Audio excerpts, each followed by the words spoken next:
네, 오늘 7강, 일곱 번째 데이트예요. 네, 여행하는 인간, 놀이하는 인간인데, 이제 좀 여행하는 인간, 놀이하는 인간으로 변해가고 계신가요?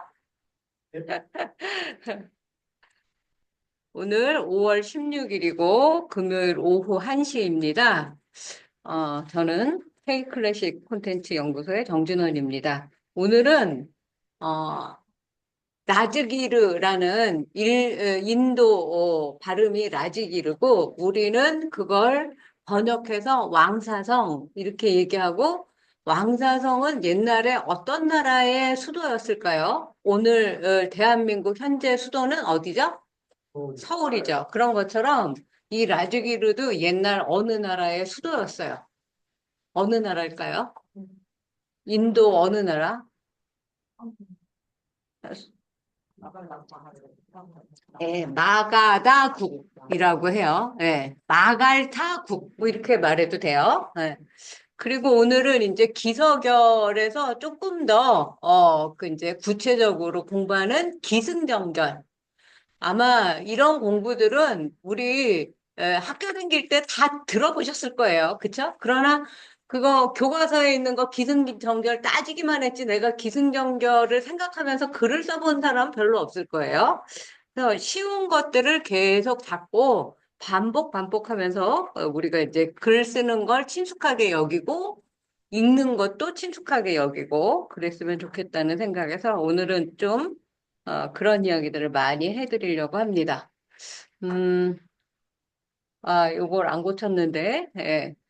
음, 여러분들, 이제 제가 매일 한 두 개 정도의 화두를 드리죠. 그 질문을 드리죠. 예. 요번에는 이번 생에 내가, 살아있을 동안 꼭 하고 싶은 일은 뭘까? 생각해 보셨어요? 이거는 나는 꼭 하고 싶은데, 꼭 가보고 싶은 것도 되고, 꼭 만나고 싶은 사람도 되고, 하여튼, 뭐, 내가 어렸을 때 살던 고향에 꼭 가보고 싶은 것도 되고, 네. 꼭 해보고 싶은 거, 뭐가 있을까요? 우선 떠오르는 분 계세요? 그게 왜 내가 꼭 나한테 그렇게 중요하게 남아있을까? 뭐가 떠오르세요? 우리가 이제 이 그 세계 여행을 통해서 결국은 나에게로 돌아오는 여행이란 주제로 공부를 하고 있잖아요. 그래서 오늘은 인도 나라 제가 여러 번 얘기했는데 파키스탄이라는 나라, 방글라데시라는 나라까지 오늘은 가르쳐 드릴 거예요. 어, 그러면서 그 나라 공부도 중요하지만 어, 나도 하나의 작은 우주라고 사람들이 얘기하잖아요. 나도 하나의 작은 지구라고 생각할 수도 있죠. 그러면 내 안에 인도는 어디쯤에 있는 거예요? 내 몸에? 어느 부분에?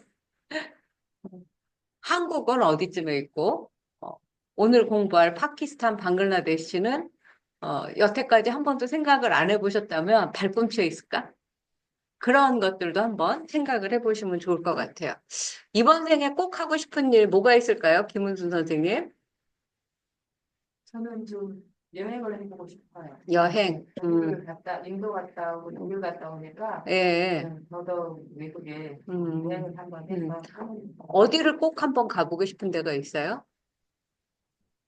지금은 뭐 독일도 빨리 가보고 싶고 다시 한번 예. 들어보고 싶고 인도는 음, 인도도 가보고 싶고 가본 데를 또 가보고 싶어요. 예. 아쉬운 일 있어요. 예, 그쵸. 처음에는 다 이렇게, 뭐죠? 우리 패키지로 점 찍듯이 돌아다니다가, 그 다음에 뭐 일주일 살아보기, 한 달 살아보기, 1년 살아보기, 요새 그런 게 유행이죠. 그래서 그게 왜 여행이 나에게 중요하게 다가왔을까요?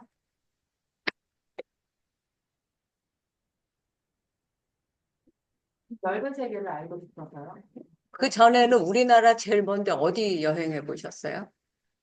여행이라는 거를 즐겨 하지는 않았고, 예. 저거는 뭐, 돌아다녔다 그러면은 이제 엄마 아버지 따라서, 형제들 따라서, 음, 뭐, 온천 지구나 이런 쪽 아니면 이제 음, 절도 음, 그냥 가는 곳만 이제 음, 가보겠지, 음, 뭐, 친구들이나 뭐 어울려서 이렇게 놀러 가자고 하고 그렇게 살아보지는 않았어. 음, 음. 네, 좋습니다. 어, 그래서 나에게 제일 어떤 것들이 중요할까? 지금, 그런 것들도 한번 생각을 해보시고, 그게 도대체 뭔가, 무엇이 나에게 있어서 지금 김옥경 보살님한테 제일 중요한 건 뭐예요? 지금 그런 음, 좀 네. 가족 중에서도 거에 남편? 네. 어, 왜 남편이 제일 중요하죠? 그때 저는 이제 아들만 있다 보니까 예. 딸처럼 챙기는 사람이 없고 음. 저희 세대는 그뭐 자식들이 저희한테 챙겨주지도 않고 네. 옆에 가장 편하고 음.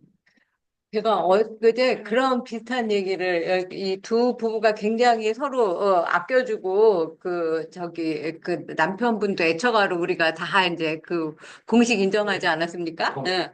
네.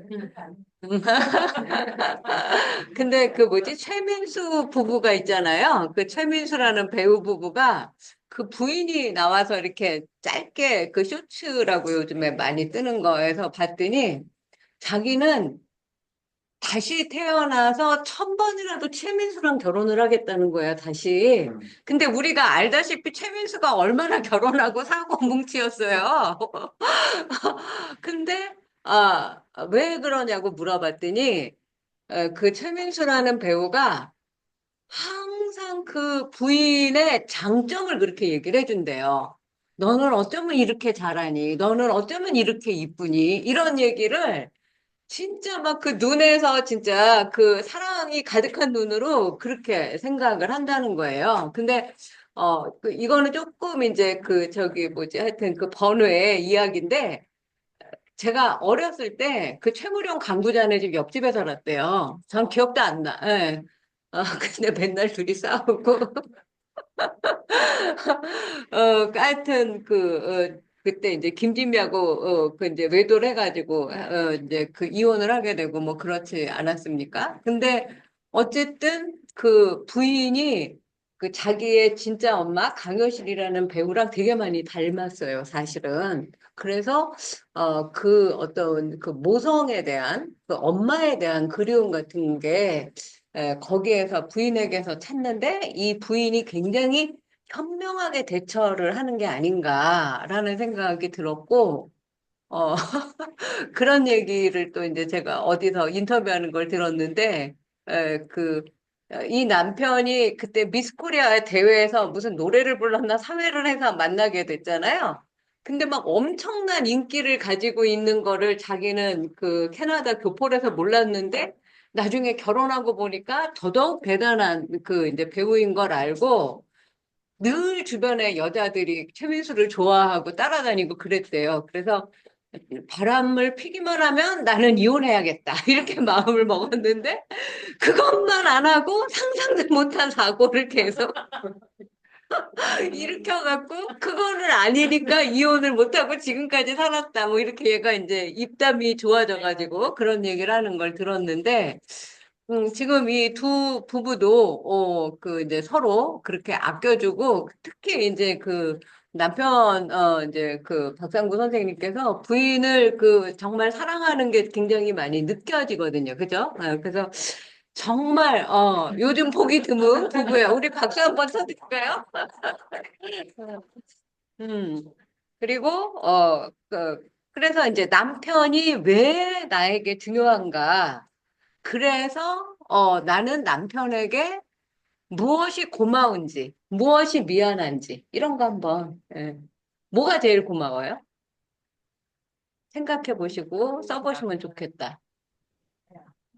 옆에서 음, 재밌게 유머스럽게 음, 이게 예쁘다 그래요. 그러니까 최민수네. 남자 그렇게 많이 되겠네. 그 보통 그 결혼하기 전까지만 하고 결혼하면 안 하잖아요. 되게 예쁘다는 소리. 그 사실 또 굉장히 미인이세요, 부인이. 예. 저하고 별로 나이 차이도 안 나는데 굉장히 어려 보이고 또 동안이시죠. 예. 그럼 뭐가 제일 그러면 미안한가요? 그 전에 이제 음, 잘 해주면서도 음, 사람을 만나는 거 되게 좋아해요. 음, 활동을 하고 뭐 혼자 있는 건 이번에 음, 술자가 예, 거기 맨날 느끼고 음, 그러니까 음. 아주 근데 그거는 사실 그건 너무 당연한 거 아니야? 건강을 생각해서 남편을 위해서 한 바가지인데 어쨌든 뭐 이제 그게 고운 말로 나갈 리는 없으니까. 저는 별로 사람들랑 싸우고 음, 막 이렇게 음, 하는 걸 잘 못했는데 음, 저희 남편한테는 음, 소리도 막 들어서 음, 음, 음, 참 못되게 할 때도 있었어요. 음, 그때는 너무 미우니까. 음. 박상구 선생님도 인정하세요? 아니, 그걸 아는 게 참 중요한 그걸 거예요. 그러니까 이거를, 내가 이 말을 하고 싶어서, 말씀을 드린 거예요. 그러니까 우리는 말하기 전까지 그 사람이 뭐가 미안한지, 뭐가 고마운지 모른다는 거예요. 제가 우리 아버지 돌아가실 때 얘기를 가끔 해드린 것 같은데, 우리 아버지가 저한테 별로 좋은 아버지가 아니었어요. 그러니까 굉장히 무서웠어요. 굉장히 무섭고, 이제 화가였기 때문에 굉장히 신경이 막 극도로 예민하고 섬세하고 저도 많이 이제 그 미워하면서 닮았는데, 자, 우리 아버지가 그림을 그릴 때는 우리가 거의 연년생으로 오남매인데, 2살 터울이지만, 어, 그 오남매가 거의 숨도 못 쉴 정도로 숨죽이고 그렇게 집에서 있어야지 되고, 어쨌든 저는 또 오남매 맞이였기 때문에 그 동생들이 잘못하면 제가 항상 이제 그 맞이라고 대표로 야단맞고 막 이랬었어요. 그래서 아버지가 돌아가시기 전에 이제 간병을 하러 들어가서 아버지가 저는 사과해야 된다고 생각했어요. 그동안은 지금은 이제 2년 정도 돼서, 많이 이제, 좀, 제가 나름대로 정리를 했는데, 마음을, 우리 아버지가 저한테 전혀 좋은 아버지가 아니었고, 나는, 어떤 면에서는 우리 아버지처럼 반대로 사는 게 인생의 목표였어요. 그래서 제일, 아버지, 지금 난 아침마다 화장실 가서 거울 보면 깜짝 놀래요. 우리 아버지가 서 있어가지고. 어렸을 때는 아버지를 전혀 안 닮아서, 이제 주서운 아이라는 소리도 많이 듣고 자랐는데, 진짜 나이가 들수록, 어머, 막 사진 같은 거, 내가 의식하지 못할 때 그 표정 짓는 거나 뭐 옆모습이나 뒷모습 찍히잖아요?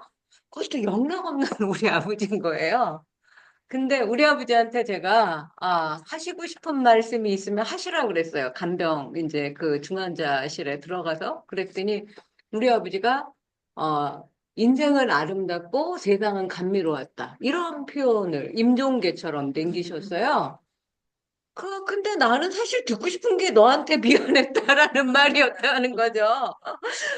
그래서 이제 왜 이런 미사여구만, 이제 남발하고 돌아가셨을까? 막 이제 이런 생각이 한편으로는 또 들었어요. 물론 이제 그거는 제가 어딘가에 아버지를 추모하는 글에다가 멋있게 잘 썼지만, 근데 이제 지금 2년쯤 지나고 나서 생각을 해보니까 아버지가 차마 미안하다 소리를 못하고 그렇게 말을 한 게 아닐까. 네가 있어서 세상이 아름다웠고 내 인생이 풍요로웠다. 미안하다, 고맙다라는 표현으로 그냥 제가 해석해서 받아들이기로 했어요.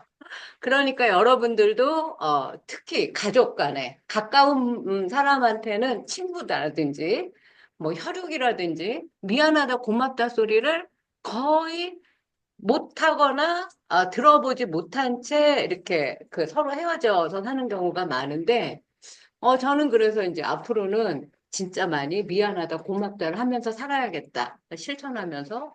그리고, 그렇게 내가, 많이 이제 해준 동기간들이라든지 형제들한테도 미안하다, 고맙다 소리를 내가 하고 너희들도 나한테 해야 된다라고 내가 이제 우리 동기간 단체 카톡에다 썼어요. 그랬더니 내 바로 밑에 남동생이 뭘 그런 걸 또, 이제 쓰느냐, 뭐 말을 하느냐, 그동안 해왔듯이 다 마음으로, 이심전심으로 알아들을 것이지. 그래서 아니다. 이제부터는 내가 너희들한테 옆구리를 찔러서라도 내가 그 말을 들을 테고, 나도, 그 말을 많이 하면서 살기로, 이제 결심했다. 그런 말씀을 드리면서 이 얘기를 제가, 오늘은 오늘의 이야기, 글쓸 이 소재라고 하죠. 이번 생에 꼭 하고 싶은 일. 그리고, 지금 나에게 가장 중요한 거. 사람도 좋고, 무슨 일도 좋고, 물건도 좋고, 반려견도 좋고, 예. 그래서 고맙습니다. 미안합니다. 요거 하나씩 보시면 좋을 것 같고요. 요거, 오늘, 마음 날씨 어떻습니까? 오늘 날씨는, 비가 많이 와가지고, 여러분들이 다 오실 수 있을까? 걱정을 하면서 왔어요. 그리고, 이것도 제가 어, 거기 올렸는데 아무도 코멘트를 안 하셔갖고, 어, 이 이야기도 좀 드리도록 하겠습니다. 어, 이걸 왜 제가 이제 다시 읽기로 했냐면, 한국 인문고전의 불교 잡이 세계에 알린다. 하성미라는 기자가 이제 현대불교의 와이드 인터뷰 그래서 굉장히 한 네다섯 시간 인터뷰를 한 것 같아요. 그래서 인터뷰를 하는 기자를 인터뷰어라고 얘기해요. 그리고 제가 이제 그 인터뷰를 당하는 사람을 인터뷰이라고 해요. 네, 네. 인터뷰를 이제 제가 주인공으로 이 인터뷰 주인공은 인터뷰이. 네. 그다음에 그 기자는 인터뷰어. 기자는 주로 이제 인터뷰어가 되죠. 네. 근데 이 기자가 저에 대해서 너무 뭐라고 할까? 약간 이렇게 거의 너무 우상화를 시켜놓은 거예요. 이걸 내가 고치라고 해서 이 정도로 써놨지. 내가 뭐 국민학교 때부터 라틴어를 공부하고 영어를 단어를 막 사전을 찾고 막 아니 국어 사전은 제가 우리 집에 우리 아버지가 그나마 저한테 잘해준 게 뭐냐면 진짜 어렸을 때 두꺼운 그 표준 백과 대사전하고 국어 대사전이 있었어요. 진짜로 막 벽돌 한 두 개, 세 개 해놓은 것 같이. 근데 제가 어렸을 때는 읽을 거리가 없었어요. 그래서 그거를 이제 심심하면 한 번씩 읽었고, 그 다음에 이제 국어 사전 이런 게 이제 콘사이스 같은 게 있으면 그것도 내가 뭘 하나 찾아봤는데 찾아봐서 설명한 단어가 더 어려울 때 많잖아요. 그러면 또 그 단어를 찾고 꼬리에 꼬리를 물면서 이제 나름대로 그 단어 공부를 어려서부터 많이 했던 것 같아요. 이제 그런 얘기를 했더니 이 사람이 누구랑 헷갈렸는지 물론 나도 이제 그 박사과정 때 라틴어 그 히라버 다 공부했고 이제 그 언어학이 전공이니까 이제 여러 나라에서 대부분 다 영어로 발표를 해야 되고 영어로 강의를 해야 되니까 영어 공부도 했어요. 그러나 어느 나라 언어든 그냥 제2외국어이지 모국어는 한국어밖에 안 된다는 거예요. 제가 요즘에 이제 터키어 공부한 게 아까워가지고 제가 쓴 시를 터키어로 번역하는 걸 제자하고 해서 페이스북에 올리고 있어요. 그래서 한 50개 정도 해가지고 그 시집을 지금 낼 생각이기도 합니다. 그런 거를 사전 지식으로 들으시고 이걸 읽으시면은 좋을 것 같아요. 처음에 이제 제가 언어에 호기심을 가진 건 우리 어렸을 때 다 교회 다니잖아요. 그 여름 성경 학교랑 크리스마스 때 선물 주는 거에 혹해가지고. 그래서 이제 그 바벨탑 이야기를 제가 성경책에서 들었든지 아니면 무슨 새소년 어깨동무 같은 이제 그 잡지책에서 바벨탑 얘기를 읽었든지 그랬던 것 같아요. 그 내용은 다 아시죠? 옛날에는 세상에 언어가 하나밖에 없었는데 인간들이 점점 이제 자만에 빠지고 내가 신과 다를 게 뭐냐 그러면서 바벨탑을 세워서 하늘 끝까지 올라가서 이제 하느님하고 맞먹으려고 하니까 하느님이 노아에서 벌을 내린 게 언어를 서로 다 각자 다르게 해서 못 알아듣게 하는 벌을 줘서 지금 이렇게 세계, 수천 개의 그 문자와 언어로 갈라지게 되었다. 뭐 이런 내용이에요. 근데 제가 어렸을 때 생각해 봐도 경상도 말이나 전라도 말이나 서울 말이나 조금씩은 다르지만 그래도 비슷한 점이 다 있잖아요. 그러니까 다른 나라 말도 그렇지 않을까? 그래서 다른 나라 말도 다 이제 공부를 하다 보면 정말 옛날에 바벨탑에서 한 언어가 갈라져 나왔다는 걸 증명할 수 있지 않을까? 이런 생각을 했어요. 그래서 이제 제가 전공을 이제 언어학, 그중에서도 국어학, 그 국어학 중에서도 훈민정음 때의 거를 이제 주로 공부하다가 신라, 그 고대, 향가, 뭐 이런 걸 공부를 하게 됐고, 또 이제 우리나라 말의 뿌리는 어딘가? 그래서 터키, 몽고, 만주, 혹시 한국어 또는 일본어 이렇게 이제 하는 게 알타이 산맥을 둘러싼 나라에 모여 살고 있는 그런 이제 그 족속들이라고 그래서 알타이 어족설, 뭐 알타이 제어설 이런 말들을 했었어요.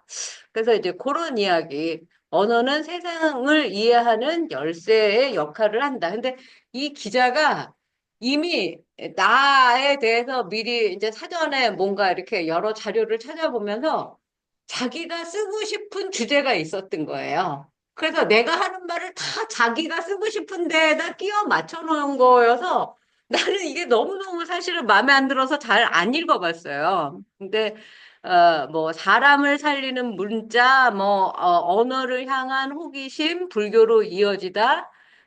뭐 세상의 모든 언어를 배우고 싶었어요. 이거는 어렸을 때 꿈이어서 맞아요. 사람들의 말은 왜 다를까? 왜 말이 다르면 서로를 이해하지 못할까? 이런 것도 맞아요. 어, 그리고 이제, 여기에 또 이제 제가 석부상절과 월인석보를 공부하게 된 계기가 쓰여져 있는데, 왜 훈민정음을 만들자마자 조선이 유교의 나라로 시작했는데 노노맹자 사서를 훈민정음으로 번역 나중에 했어요. 처음에 하지 않고 석가모니 일대기인 석보상절 월인청강제국을 먼저 만들었을까? 너무나 이상하다. 상식적으로 너무나 이상하지 않아요? 그래서 그걸 학자들이 되게 많이 이제 고민을 하고 했는데 저는 제 나름대로 이제 하나의 어떻게 보면 일반적인 통설이 됐어요. 우리나라가 일제 강점기 시절에 대한제국이었다가 대한제국에서 갑자기 일본이 됐잖아요. 그렇다고 해서 일본말만 쓰라고 해서 우리가 일본말만 씁니까? 아니, 안 쓰잖아요. 창씨 개명해서 일본 이름이 있지만 우리 이름 계속 가지고 쓰잖아요. 그런 것처럼 어저께까지 고려 불교 국가였는데 오늘 조선이라고 나라 이름을 바꾸고 유교를 국가의 근본 이념으로 한다고 해서 갑자기 유교 전문가, 유교 책이 뭐 엄청나게 공부한 그 인프라가 많지는 않을 거란 말이죠. 그래서 고조선 시대부터 고려 시대까지 그 수많은 방대한 자료들이 팔만대장경이 잔뜩 해인사에 있지 않습니까? 지금도. 그거를 가지고 훈민정음으로 만드는 게 가장 쉬웠을 것이다. 이제 그런 이야기를 제가 여기에다가 했었던 거예요. 그래서 오랜 불교 정신이 하루아침에 사라질 수는 없습니다. 팔만대장경을 쉽고 빠르게 옮길 수 있는 방편이 훈민정음이었고 세조도 월인석보 서문에서 대장경, 팔만대장경 전체를 자기가 다 읽어보고 거기에서 핵심, 엑기스만 뽑아서 쓴 책이 석보상절이다. 이렇게 서문에 나오거든요. 그 정신이 석보상절의 제목에도 담겨 있는데 석보는 석가모니의 일대기, 석가모니의 석보는 일대기의 보, 족보의 보자예요. 그 다음에 상은 팔만대장경 중에서도 자세히 할 것은 자세히 할 상. 그리고 절은 팔만대장경 중에서 절약하고 생략할 것은 과감히 생략할 절. 이렇게 해서 석보상절이라는 책이 만들어진 거다라는 얘기를 했고, 그 이제 연구를 계속하고 이렇게 대중을 위해서 제가 대학 밖으로 나와서 이제 강의를 하게 된 지 지금 한 10년째 된 것 같아요. 한 2016년서부터 했으니까. 그래서 2023년에 영축문화대상을 이제 제가 통도사에 가서 봤습니다. 그래서 그런 이야기. 그리고 한글로 전한 자비, 사람을 살리는 문자.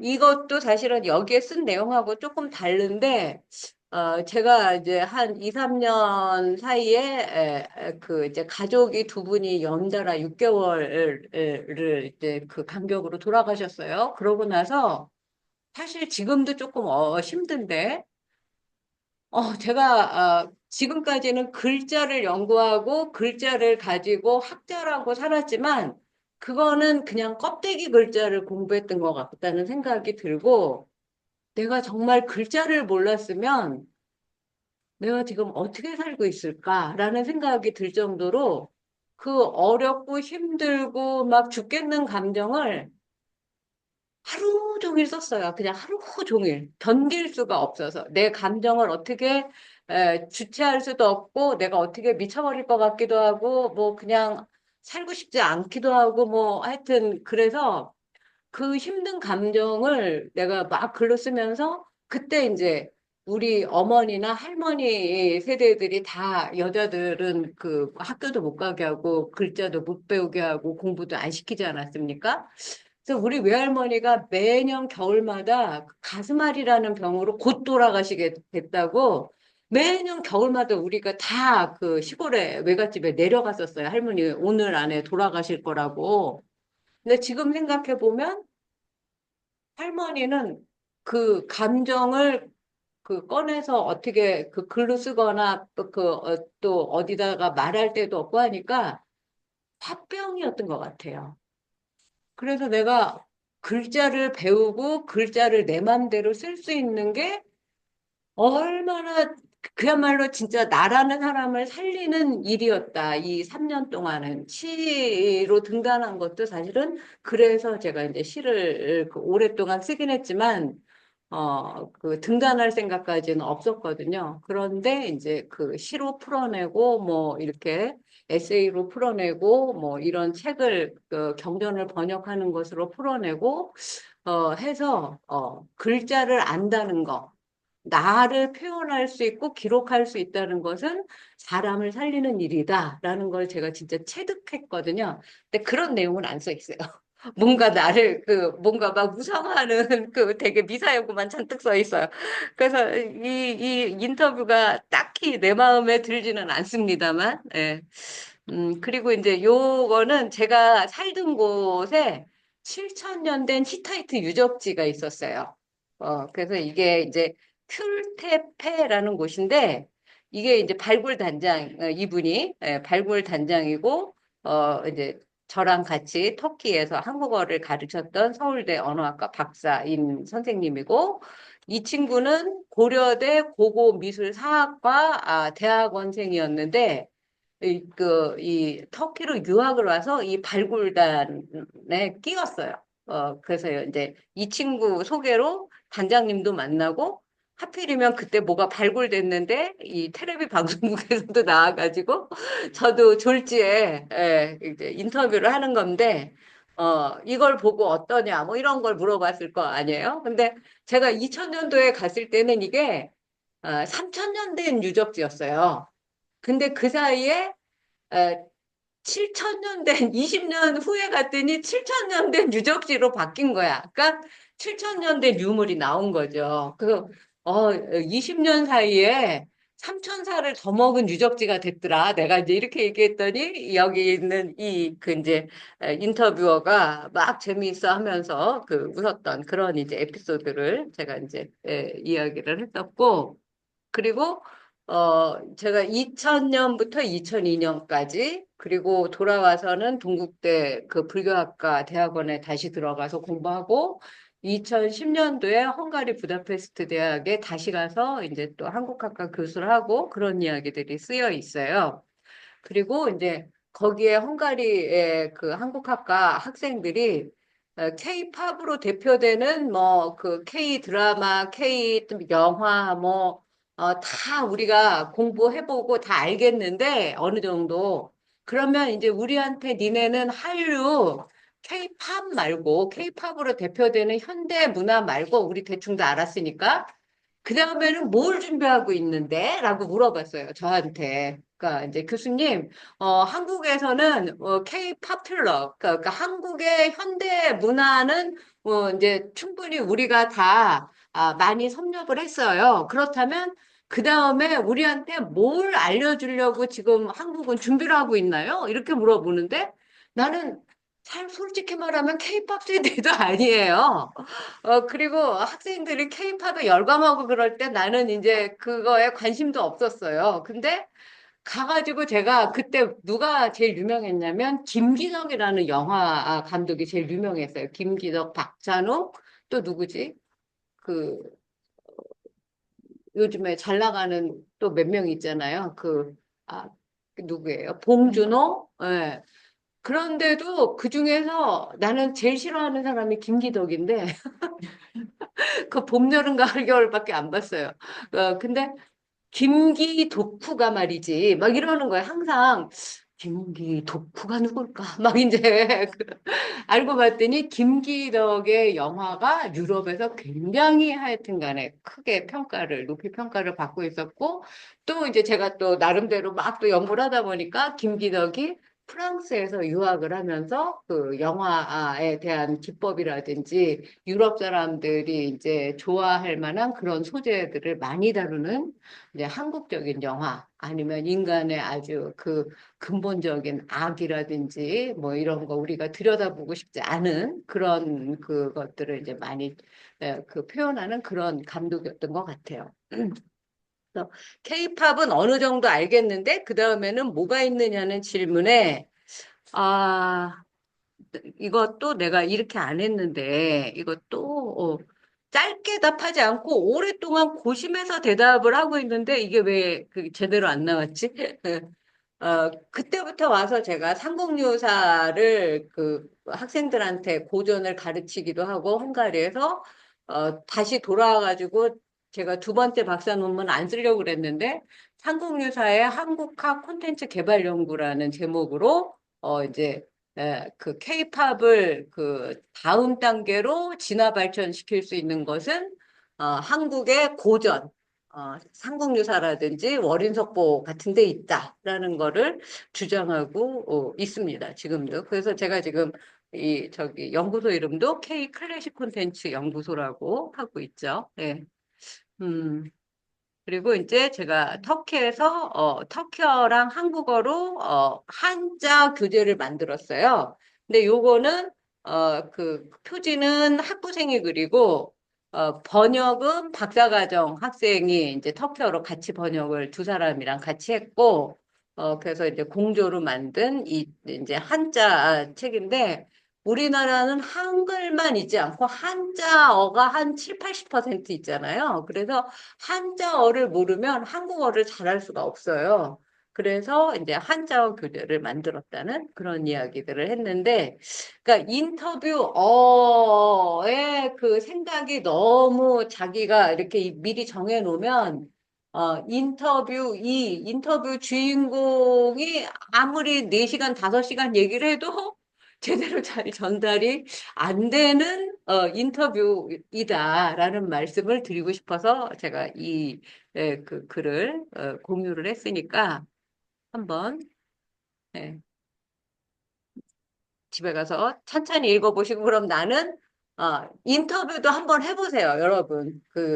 지금 얘기한 서로에 대한 내가 그런 줄 알고 있었어? 뭐 이렇게 그 새삼스럽게 알듯이 보통 이제 제가 기자한테 인터뷰를 받을 때는 질문지를 받아요. 질문지. 그리고 라디오에 방송 뭐 이런 거 출연할 때도 이러한 컨셉으로 이런 질문들을 하겠습니다라고 해서 미리 받아. 그래서 내가 남편한테 물어보고 싶었던 거, 뭐, 한 5개에서 10개 적으세요.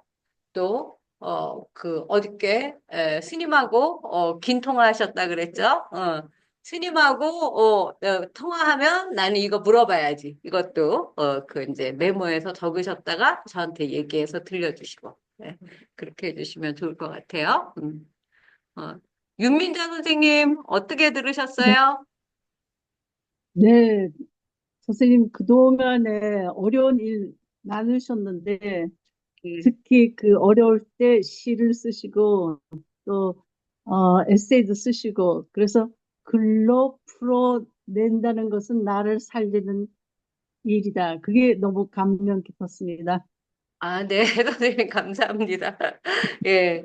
진짜 다들, 자기 나름대로 인생의 고비나 위기가 다 있었죠. 또 지금 그 과정을 지나가시는 분도 계실 테고, 그때 매일매일 기록을 하세요. 그냥, 제가 제일 중요하게 여기는 거, 오늘 날씨, 내 마음의 날씨, 같이, 그것만 써도, 그날이 다시 재구성이 되거든요. 오늘 비가 오지만, 나는 오늘 굉장히 이 강남 문화원에 오면서 기분이 좋았다. 왜 좋았지? 그러면 이제 또 그것도 하나 쓰고 그러면 읽어보면 아 이거 자세하지 않아 갖고 잘 기억이 안 나네. 그러면 다음에는 그 다음 날에는 좀 더 자세하게 써보고 이런 식으로 해서 자꾸 글 쓰는 거를 자기 나름대로 그 훈련을 하시고 늘려나가시면 누구나 그러니까 글은 제가 최기령 선생님께도 조금 일찍 오셔서 얘기했는데 자기만의 몫이 있어요. 그러니까 나라는 인간이 이 지구상에 이 나이 먹도록 태어나서 살았을 때는 뭔가 이유가 있고 의미가 있을 거 아니에요. 그 이유가 뭐지? 그 의미가 뭐지? 나는, 나라는 이름으로, 정진원이라는 이름으로, 이만큼 살았는데, 내가 나라서 좋은 점은 도대체 뭘까? 이런 생각 잘 안 해보시죠? 응? 어, 그러나 나도 많이 칭찬을 해주셔야 돼요. 자기 자신도. 그러니까 스스로 자기 자신을 칭찬하는 사람 별로 없어요. 왜 나는 이렇게 게으를까? 왜 청소를 못할까? 왜 내일로 미룰까? 뭐 이런 자기 자책은 많이 하지만, 오늘 잘했어. 나를 칭찬해. 뭐 이런 사람 별로 없단 말이죠. 그냥 오늘 하루에 한 가지씩 자신을 칭찬해주는 연습도 해보시면 좋을 것 같습니다. 그리고 다시 돌아가서 PPT에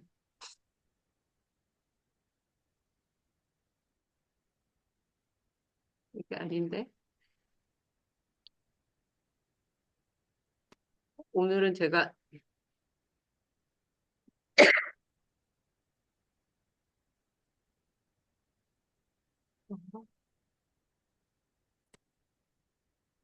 예, 요거죠. 오늘은 우리 그 지난주까지 보드가야 공부했어요. 보드가야 어떤 곳이었죠? 보드가 붓다라는 뜻. 붓다라는 뜻은 또 돌이라는 뜻, 깨달음이라는 뜻이에요. 가야라는 곳에서 깨달은 동네이기 때문에 깨달은 가야. 그래서 보드가야예요. 그 바로 가까운 데에 라즈기르가 있어요. 인도의 8대 성지가 지금 우리 룸비니 갔다 왔어요. 태어나신 곳. 그 다음에 이제 지금 보드가야 갔다 왔고 라즈기로 깨달은 곳, 이제 그 수행한 곳, 그 이제 설법 깨달아서 설법하는 곳. 아이샬리도 비사리라고 불교 경전에 많이 나오는 곳이고 사르나트는 녹야원이라고 해서 사슴 동산이 있는 곳. 여기에 기원 정사가 있어요. 그리고 슈라바스티는 신라벌성이라고 하는데 우리나라 말의 설화벌이 여기서 온 것이 아닐까 그렇게 생각하는 그런 이제 학자들도 좀 있어요. 쌍카시아도 8대 성지에 들어가는데 쌍카시아는 아직까지는 그렇게 많이 개발되지가 않아서 가서 보면 별게 없지만 아마 곧 보드가야처럼 이제 그렇게 커지지 않을까 생각합니다. 그리고 오늘 제가 그 인도 얘기 계속하면서 여기 그 히말라야 산맥 있는데 네팔, 네팔 옆에는 또 요즘에 부탄이 꽤 유행하고 있죠. 그래서 네팔하고 부탄은 티베트 불교랑 이제 왕국으로 조금 다르고, 인도였던 나라가 이 파키스탄하고 방글라데시가 옛날에 다 인도였는데, 인도는 어느 나라의 식민지였죠? 영국의 식민지였죠. 그 한 200년 동안 식민지를 하면서 이제 그 독립을 맞이하게 됐는데 인도는 신두교, 신두 다 같은 말이에요. 거기에서 인도라는 말이 됐고, 파키스탄하고 방글라데시는 이슬람, 종교의 차이로 원래는 서파키스탄, 동파키스탄이었어요. 방글라데시가. 그렇다가 이제 동파키스탄을 방글라데시라는 나라 이름으로 바꾸게 된 거예요. 그래서 그런 이야기. 1900, 이제 인도가, 저기, 1858년부터 1947년까지 영국의 식민지였어요. 그러다가 1947년에 영국에서 독립을 해갖고, 이제 인도라는 나라가 다시 이제 그 1950년도에 그 수립이 됐는데, 그때 이제 1956년에 파키스탄은 이슬람 공화국이라는 이슬람으로 종교 분쟁으로 갈라지고 여러분들 간디라는 영화 보셨어요? 그 간디라는 영화에서도 이 그 종교 분쟁으로 간디가 이제 암살당하는 그런 이제 일대기의 영화인데 거기에 보면 왜 그때 파키스탄으로 이제 분리가 됐는지 그런 것들을 알 수가 있고 방글라데시도 1947년에 파키스탄으로 이제 저기 독립이 됐다가 그때는 동파키스탄 동쪽에 있죠? 인도 동쪽에 그러다가 이제 1971년에 파키스탄에서 이제 완전히 다른 나라 방글라데시로 독립을 하게 됐어요. 그래서 인도, 파키스탄, 방글라데시 이런 서로 옛날에는 한 나라였었다. 그러나 힌두교와 이슬람교의 그 이제 종교 갈등으로 나라가 분리되었다. 이 정도의 역사를 알고 계시면 공부하시는데 도움이 될 거예요. 그리고 오늘 라즈기르 왕사성인데 뭐 라자 그리하 이런 표현으로도 써요. 그리고 옛날에는 또 기리브라자 이런 표현으로도 썼대요. 마가다국의 수도였어요. 옛날 마가다국. 우리로 치면 뭐 고구려, 백제, 신라, 고려 이런 것처럼 기원전 5, 6세기에 불교의 붓다, 자이나교의 마하비라가 가르침을 편 장소가 이 라즈기르 왕사성이었어요. 그리고 이제 에, 이게 이제 라지기르라는 이름으로 이제 바뀌게 된 이야기가 나오고, 이 왕사성은 중림정사, 또 불교경전에 많이 나오죠. 대나무로 만들어진, 진짜 인도에 가서 대나무 보셨어요? 우리는 대나무가 하나하나씩 이렇게 쭉쭉 뻗어 올라가는데, 걔네는 대나무가 다발로, 이렇게 되어 있고, 그리고 막 그 가시 같은 걸로도 막 이렇게 되어 있어요. 이 중림정사도 제가 2020년도에 갔을 때에는 정말 커다란 공원화가 되어 있더라고요. 2000년도에는 있는지 없는지도 몰라서 못 보고 지나갔어요.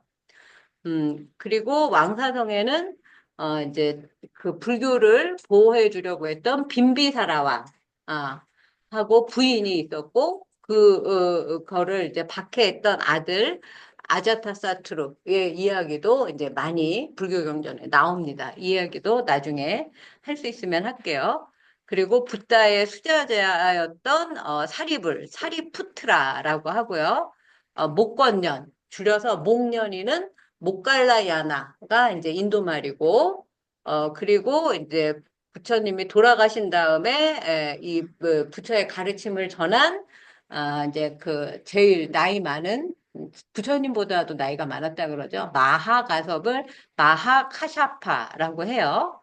그리고 묘법 연화경, 주로 줄여서 법화경, 설법을 많이 한 곳이 이 왕사성 영산회상이라고 합니다. 그래서 영산회상 불보살 이런 이제 노래도 남아 있고 대금에도 이 영산회상 저기 곡이 남아 있습니다.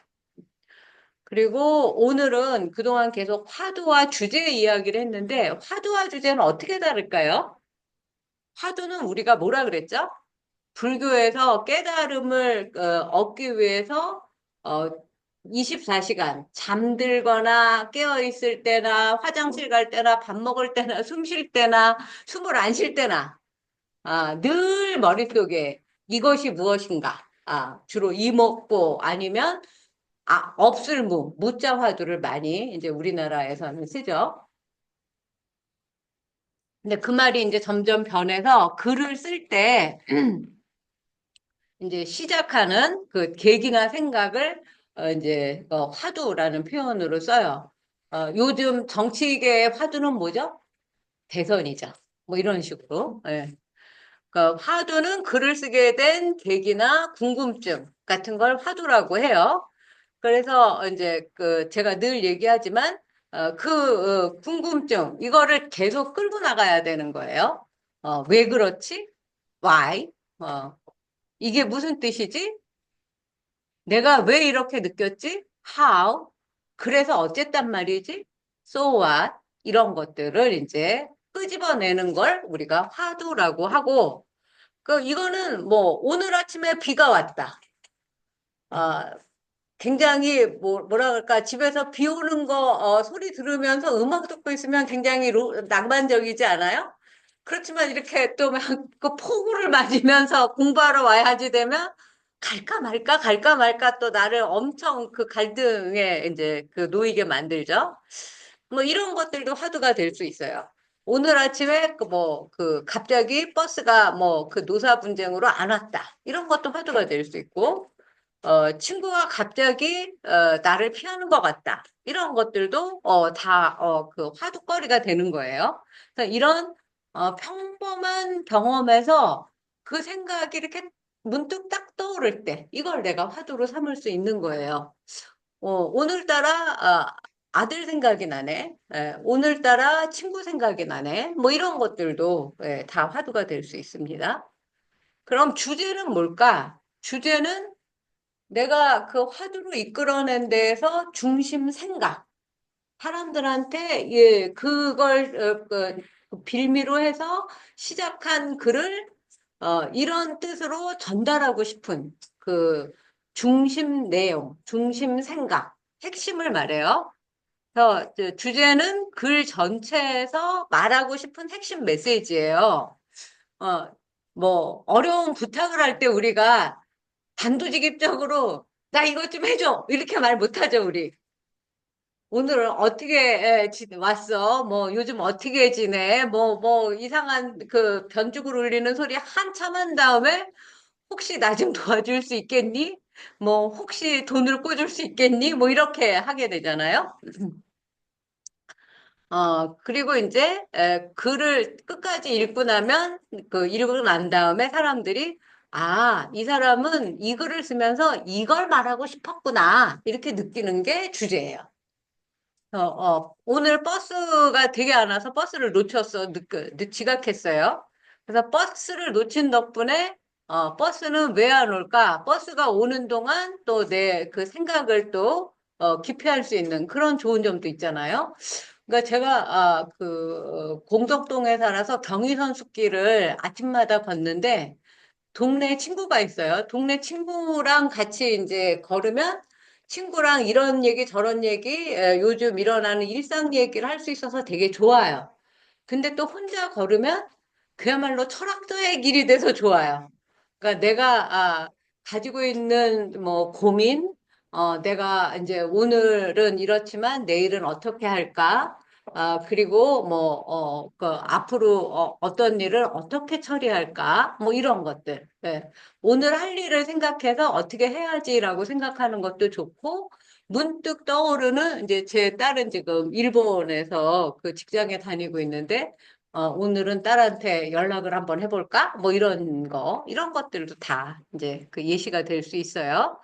어, 그리고 뭐 이제, 아침에 버스를 놓쳤다. 예를 들어서, 그러면 하두는 아침에 버스를 놓친 일인데, 주제는 버스를 놓치고 천천히 걷게 되면서 오히려 여유 있는 삶에 대해서 생각하게 되었다. 이것도 나쁘지만은 않네. 뭐 이런 거.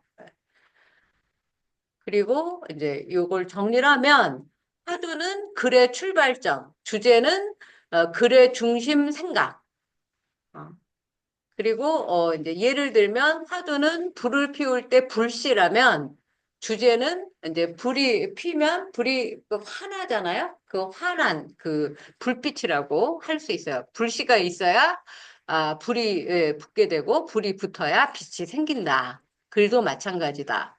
작은 질문 하나, 화두가 마음을 데우는, 마음을 따뜻하게 데펴주는 생각, 주제로 이어질 수가 있다. 그래서 김강국 선생님이 자기가 어렸을 때부터 그 얘기 제가 잘 읽었어요. 그 준비 안 해오셨죠? 프린트 안 해오셨죠? 다른 거 갖고 오셨어요? 오늘은 박상구 선생님이 두 개를 준비해 오셔서 그거 하느라고 시간이 없을 것 같고 다음에 김강복 선생님 그러면. 그리고 이제 오늘 가르쳐 드릴 게 기승전결이에요. 그래서 오늘 한번 이제 가지고 온 글을 여기에 맞춰서 생각을 해보시면서 거기에 맞게 이렇게 수정 보충하시면 좋을 것 같아요. 기는 일어날 기자예요. 글을 뭔가 일어나게 쓰는 거. 화두, 시작.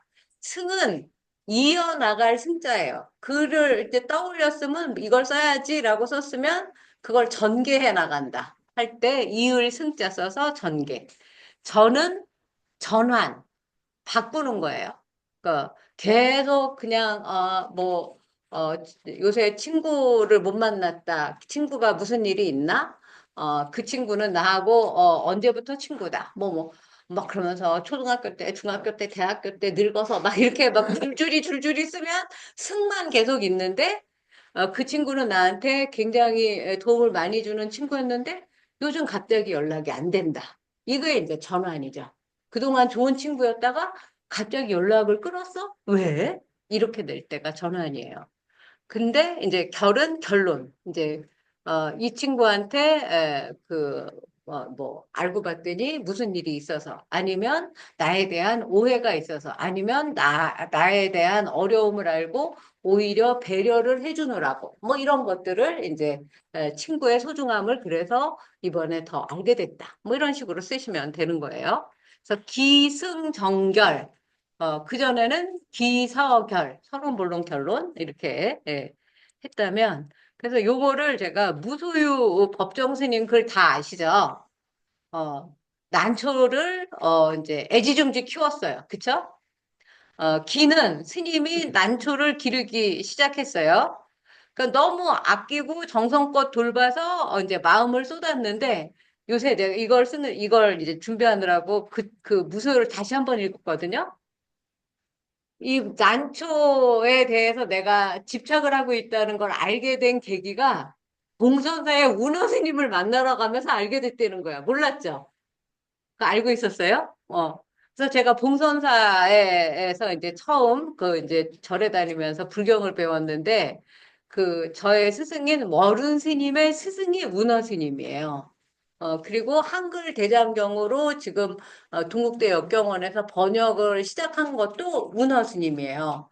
그러니까 세종대왕이 그 훈민정음을 창제했다면 운어 스님은 20세기 현대 한글로 이제 그 고려대장경을 한글화한 작업을 시작을 했고 그 제자인 월운 스님이 그걸 완성을 해갖고 이제 대한민국에서 제일 큰 훈장을 받으셨죠. 그리고 이제 승은 점점 아끼고 이제 그 정성껏 기르다 보니 얘를 막 이제 집착을 하게 되는 거예요. 그 문호 스님 만나러 갔는데 갑자기 비가 막 오늘처럼 왔다는 거예요. 바깥에 내놓고 왔는데. 그러면 난초가 폭우를 맞으면 어떻게 되겠어요? 막 그냥 죽기 일보 직전으로 막 시들시들해 있더라는 거예요. 그래갖고 얘를 막 그냥 애지중지 다시 또 방 안으로 들여갖고 그냥 온갖 보살핌으로. 그래서 심지어 이제 스님들은 이제 하한 거 동한 거가 있어서 이제 그 스님들끼리 모여가지고 참선하고 그렇게 해야 되는데 얘 때문에 참선하러도 못 가게 된 거예요. 얘를 돌봐야 돼서. 우리도 그 반려견이나 뭐 고양이가 있으면 내가 일주일 어디 가야 되면 혼자밖에 없을 때 어떻게 해요?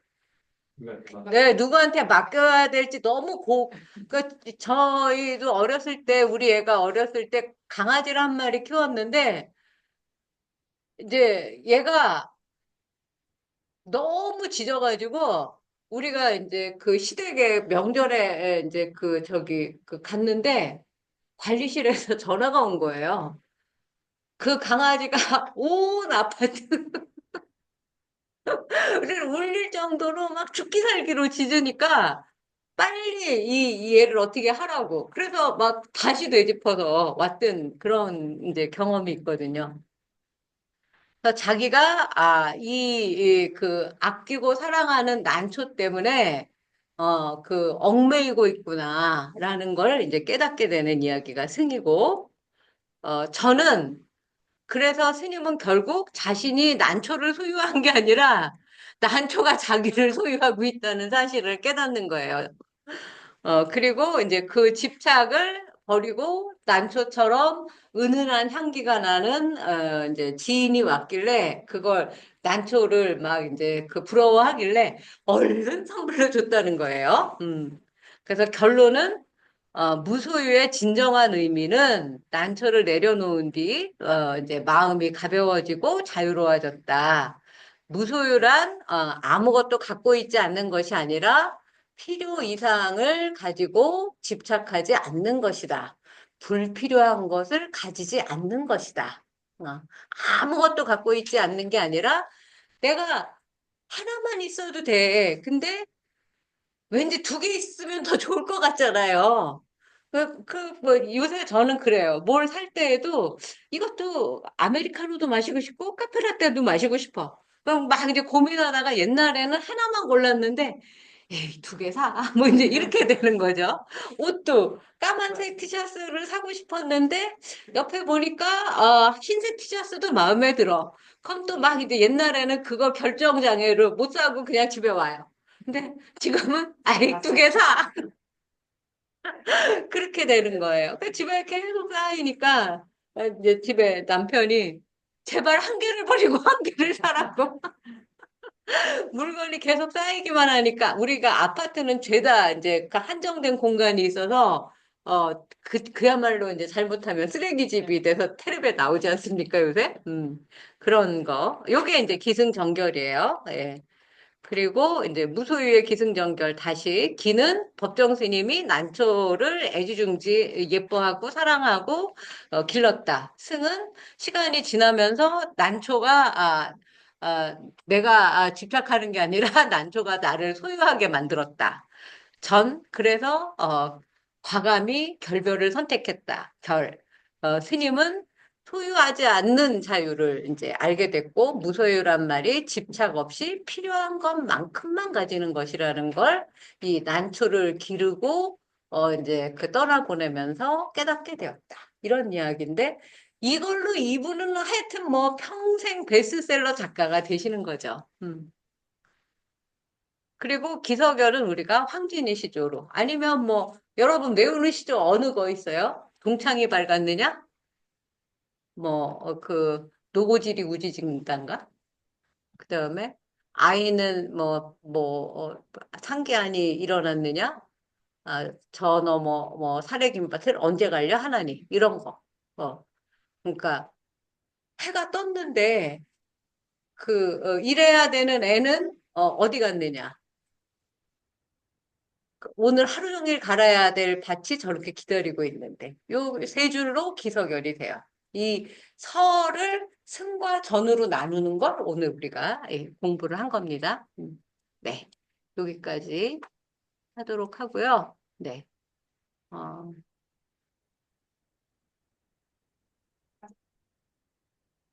계속 이어서 바로 하는 게 좋겠죠? 오늘 지금 2시간 했을 거죠. 조금 쉴까요? 2시간 할 경우는 120분 연속은 힘드니까. 예, 예. 10분 정도 쉬시고, 예. 선생님이 쓴 글을 한번 이제 읽어보도록 하겠습니다. 예. 예, 나오세요? 여기 나와서. 예. 이제 주인공 연습을 또 하셔야죠. 예. 근데 나중에 책 내면 북토크도 하셔야 되고. 안녕하세요. 정진원 교수님한테 열심히 일주일에 한 번씩 데이트하면서 글쓰기를 배우다 보니까 서예를 하는 줄 알아요, 사람들이. 글 짓기를 배우고 있어요. 오늘 제가 나눠드린 것이 두 개, 헌책일창과 세나무가 있는 고향 풍경인데 그중에 오늘 교수님 강의를 들으면서 느낀 헌책일창은 아직도 기서결이나 기승전결에 부합하지 않는 그 구성이 됐구나 하는 생각을 했어요. 그거와 좀 더 부합하는 느티나무가 있는 고향 풍경을 가지고 먼저 읽어보도록 하겠습니다. 느티나무가 있는 고향 풍경.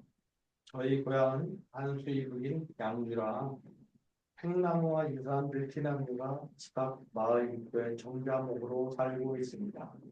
수령이 850년이 넘고 가슴 둘레는 7.7m가 넘는 아주 큰 나무이다 보니 우리 아버지의 아버지도 그 아버지도 태어나 자라서 돌아가시는 모습을 보고 어머니와 할머니, 증조 할머니가 시집오셔서 살아가시는 모습을 보았겠죠. 어느 해 폭풍에 한쪽 가지가 찢어져 쓰러지고 이제는 나머지만으로 남아 있습니다. 쓰러진 나무가 있던 자리에는 커다란 둥굴이 생겨나 그래서 보호 조치를 하고 받침목을 설치하기도 했죠. 저는 어려서 느티나무에서 태어나 이소하는 아기 부엉이를 들여온 적이 여러 번 있는데 하룻밤만 자고 나면 부엉이 엄마가 와서 아기 부엉이를 데려가는 것이었습니다. 아무리 무거운 채로 눌러놓아도 다음 날에는 어김없이 그 부엉이 엄마가 아기 부엉이를 데려가는 것 같지요. 그 부엉이 엄마가 우리 엄마일 거라는 것을 본날 어렴풋이 짐작을 했지만 그때는 벌써 여쪽으로 어머니가 떠나고 안 계셨죠. 지금도 고향 마을을 지키고 있는 느티나무는 어머니의 어머니 같은 마을 수호신이 아닌가 생각됩니다. 다시 마을 앞 느티나무 아래에 모여서 또 그 시들로 돌아갈 수 있다면 어머니께 고맙습니다라고 정말 사랑합니다라고 말씀드리겠지만 이제는 제가 제 새끼들을 모두 입교시키고 사랑하는 아내가 오랫된 famili를 지키고 있습니다.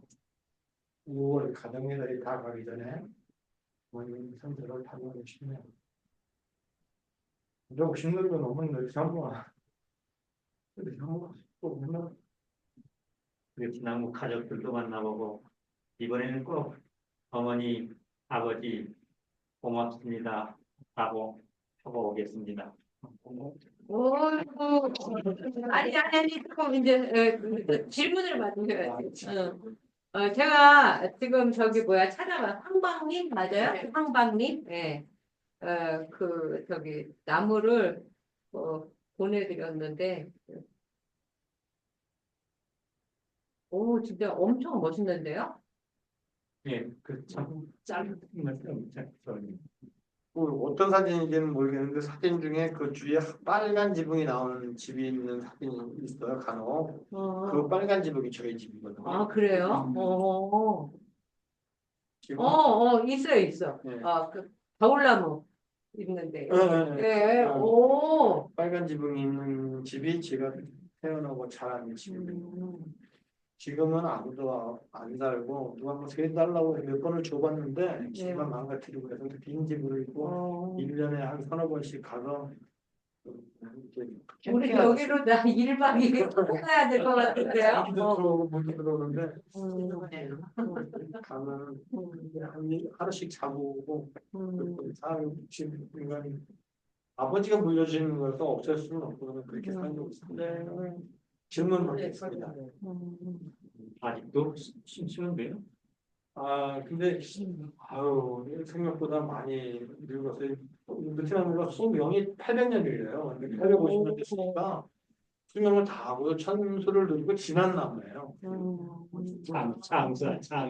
나무는 숲이라고 그러죠. 껍데기로 영양분을 공급하고 올라가고 안에 있는 그 나무의 살은 그냥 나무가 버티는 걸로만 기둥으로만 존재를 하는 거고 이렇게 잔투리를 뻗치는데 잔투리의 크기는 나무 가지의 크기가 동일해요. 그렇게 돼 있고 붉은 뿌리는 사실 영양분 공급하는 게 아니라 자기가 서 있는데 그냥 도움을 줍니다.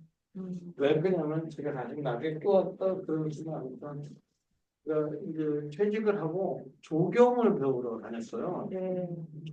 전문학교에 조경을 배우면서 이제 나무 종류, 뭐 남부수종, 북부수종, 꽃 종류, 꽃을 120가지를 알아야 되니까 외우고 그러면서 좀 많이 알고 있죠. 생태나 이런 거.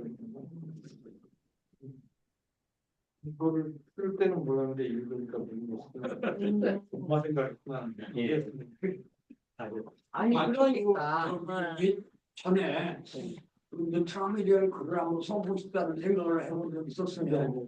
왜 그러냐면은 베트남이야말로 우리 한국 사람의 정서에 가장 가까운 나무가 아닐까. 물론 이제 소나무라고 생각하는 사람들이 있겠지만은 나는 베트남가 가장 옛날에 그 동네 가면은 소나무가 뭐 마을에 섬지는 않았잖아요. 종자나무로요. 맞습니다. 시장을 저기 이제 베트남이고 이거는 한국 사람의 정서에 가장 가까운 나무가 아닌가. 또 한 가지는 그 베트남은 대체로 그 아주 풍성하고 아름답잖아요. 나무 그 그물도 많고. 그래서 나는 그 베트남에 대한 그 애정이 너무 큰 어려울 때부터요. 그래서 베트남에 관한 예술과 좋은 숲이 한번 써보고 싶다는 마음이 옛날부터 같은 데한테 모습이 있었고요.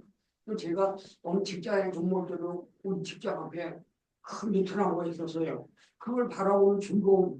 이거가 창밖을 보면은 너무 큰 나무니까 5층에 제 방이 제 사무실인데 거기까지 이제 와 있는 그런 베트남에 대한 추억 그리고 뭔지 모르지만은 이거는 가장 한국적이고 가장 한국인이 정서를 가장 갖고 남으라는 생각을 해본 적이 있습니다. 이 글을 읽어보니까 그 생각도 나면서 잘 쓰셨습니다. 그렇죠. 이렇게 자기가 그 생각하고 있던 걸 이렇게 그 불러일으키는 거 이게 굉장히 좋은 글이에요. 그러니까 내 옛 추억도 이 저기 박상구 선생님의 글을 통해서 읽을 수 이제 그 소환을 시키고 어릴 적에 그 향수라든지 지금 저도 마찬가지로 우리 동네에도 느티나무가 있어서 아이들이 다 거기에 올라가서 그 무슨 딱정벌레인가? 그런 거 잡고 그 이제 진짜 그 무슨 어렸을 때 뭐 청소의 모험이니 뭐 이런 거 우린 옛날에다 동네에서 뭐 술래잡기 하고 뭐 온갖 놀이 다 만들어서 뭐 그야말로 오징어 게임 하면서 놀고 그러지 않았습니까? 그런 것들도 떠오르고 예, 또 아주 그 최진영 선생님이 느티나무에 대한 또 좋은 수필을 또 기대를 해보게 되네요. 한번 써서 또 발표해 주시면 그 릴레이 수필 그 이어가기도 될 수 있을 것 같습니다. 네. 또 여기 이소하면이 그 이별하는 그런 뜻이군요. 새들 오리들은 예, 둥지를 뜯어서 새끼가 부화를 하면 예, 이동을 해야 돼요. 거기서 아. 그냥 날아서 가는 새가 있는다면 예, 예. 대부분 오리도 그렇고 이 새끼를 키우면 그 새끼가 날아갈 때까지 거기 있는 게 아니라 조금만 나면 오리 같은 것도 우리가 춘둥오리가 아파트에 살다가 그 높은 데서 그냥 떨어지잖아요. 죽이려고 떨어지는 게 아니라 떨어져서 물가로 이동을 해야 돼요. 이 부엉이가 이렇게 그 느티나무에 썩은 약간 도구 같은 데 태어나는데 태어나면 이게 어느 정도 날지도 못하고 이렇게 앉아있다가 어느 먹이가 되면 오미가 먹이를 안 줘요. 날아오도록 저쪽에서 한번 기다리고 계속. 그럼 이게 나는 연속해서 오거든요. 그러면 저녁 아침이나 저녁에 되면 꼭 아이들 눈에 띄어요. 이게 떨어져서 나오는 한 두서 마리가 있는데 그건 날지 못하고 쉽게 잡아오는 거죠. 그래갖고 집에 채 아시죠? 채를 이렇게 눌러놨는데 아침에 없어져요. 그래서 엄마한테 이거 돈이 어디 갔냐고 그러면 엄마가 와서 데리고 왔대요. 정말인 줄 알았어요. 네. 그러면 이소가 저기 이별한다 그런 뜻보다는 독립하다가 네, 더 가까운 그런 네, 예. 이렇게 생각합니다. 그러니까 이 소는 이제 둥지라는 뜻이에요. 그러니까 둥지 원래 태어난 둥지를 떠나서 다른 둥지로 옮겨가는 거. 아, 예. 그러니까 이는 이별할 때 이자고 소는 둥지 소자예요. 그러니까 예. 이제 그 새끼였을 때는 뭐 요만하잖아요. 그러니까 사람도 막그 손톱보다도 작은데 근데 뭐 100일 되면 뭐 이만해지고 뭐 돌 되면 이렇게 그런 것처럼 이제 지금 말씀하신 대로 아주 작은 그 둥지에서 태어났지만 그 둥지에서 그 이제 뭐 몸집이 커져갖고 견딜 수가 없거나 아니면 이제 또 다른 단계로 뭐 날갯짓을 해야 되거나 하면 이제 다른 곳으로 옮겨 이사 가야 된다는 뜻이에요 말하자면. 네. 사람도 제 생각에는 그런 거라고 생각을 하고 그거를 맥락을 해서 사람에 대한 얘기도 쓰고 싶은데 옛날 농경시대는 같이 이소 안 시키는 게 아니라 가까운 데 이소를 시키고 데리고 살았잖아요. 큰아들, 작은아들, 네. 뭐 사촌, 팔촌 그 동네가 다 그렇게 살았는데 요즘은 이제 그 자기 자식을 멀리 이소를 시켜야 이제 더 건강해지고 또 이렇게 잘 크는 것 같아요. 그런 생각을 해봐요. 그래서 뭐 진짜로 뭐잘 키운 자식은 또 외국 나가서 나라 자식이고 또 빚쟁이 자식만 내 자식이나 내 밑에 있다고 하는데 이소를 못 시키는 자식만 내 밑에 있어요. 근데 이소를 한 자식은 다 잘 된 자식이에요. 생각해보십시오. 내가 새끼가 몇 명 있는데 인간 세계. 이게 어디 날라가서 이게 딸이든 아들이든 어디 날라가서 지네들끼리 둥지를 들고 한다면 그거를 빨리 돌아오길 기다리는 게 아니라 박수를 쳐주고 그것도 제대로 또 니네들도 잘 살아가라고 해줘야 되지 않나 하는 생각을 해봐요. 인간도 그렇지 않나라는 거를 저는 마무리를 어쨌든 기서 결의 결을 어머니가 또 베트남 가족이 베트남 한 나무가 아니고 그 주변이 전부 베트남이에요. 그게 새끼를 쳐서 베트남 줄줄이 가족, 예, 베트남하고 가족이 되는군요. 아들 손자가 다 베트남으로 모여 살아요. 독립운동가 조소왕이라고 조소왕. 조소왕 선생이 그 가까운 데에 고향이 있어서 기념관이 거기에 있어요. 그런 어제 느트랑으로 한번 초대해 주세요.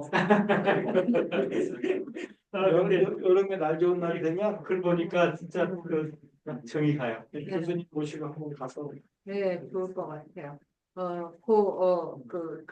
자식에 대한 그거를 이제 전으로 쓰시면 될 것 같아요. 전. 그리고, 지금 이게 이제 짧잖아요. 제가 A4 용지 한 장으로 네. 정리해 오라 그래서. 근데 이제 그 수필에 등단할 그 이제 매수를 물어보니까 원고지 15매라고 해요. 그러니까 이걸로 한 3페이지 정도 되게 이제 글을 자꾸 다듬어서 이제 좀 늘릴 거 늘리고 줄일 거 아까 우리 석고 삼절의 삼절의 기능을 이제 그 세조한테 배워야 되겠죠. 네. 더 얘기해보잖아요. 네네네. 얼마든지. 아까 선생님께서 이제 뭐 어떤 행사 있을 때 홍보하고 그러는 거죠. 근데 사실 저는 지금 하모니카도 하고 트럼펫도 하고 기타도 치고 신주처럼 얘기를 하잖아요. 그거를 하는 게 요즘 아주 매체가 많잖아요. 그걸 섞는 거예요. 동영상이나는 유튜브가 제일 좋아요. 글을 쓰는 건 유튜브는 해결을 못 시켜요. 근데 그 동영상에 찍은 영상은 제가 하모니카를 보고 트럼펫을 본 영상을 밴드나 카톡이나에 동영상 주소를 갖다 붙이면 한꺼번에 할 수가 있어요. 그래서 이 사람들도 페이스북에는 그것 플러스 내가 안 해도 지네들이 와서 봐. 제가 우리 정 교수님의 페이스북을 쫓아 들어가서 정 교수님이 영어도 아니고 이상한 글을 써놓은 거예요. 이게 뭐지를 몇 번을 봤어요. 근데 제 컴퓨터 자판으로는 그걸 인식을 못해. 나중에 보니까 오늘 말씀하신 이게 터키어로 번역한 시구나라는 걸 오늘에야 알았어요. 그래서 또 내 페이스북에다 내가 올린다면 이런 글을 올린다면 내 팔로워들은 계속 와서 제 거를 볼 거 아니에요. 그래서 그냥 자동으로 자연스럽게 그러니까 홍보가 되지 않나 이런 생각을 해요. 근데 이 두 번째 장 이게 헌책 1찬의 중간쯤 보면 이건 제 얘기가 아니고 105페이지 중간쯤에 굵은 선으로 써놓은 게 있어요. 매끄럽고 문학적이고 현학적인 글도 나름대로 매력이 있지만 솔직하지 않은 태도로 머리를 보이려가며 쓰는 글은 홍수를 뿌린 종이 장미일 뿐이다.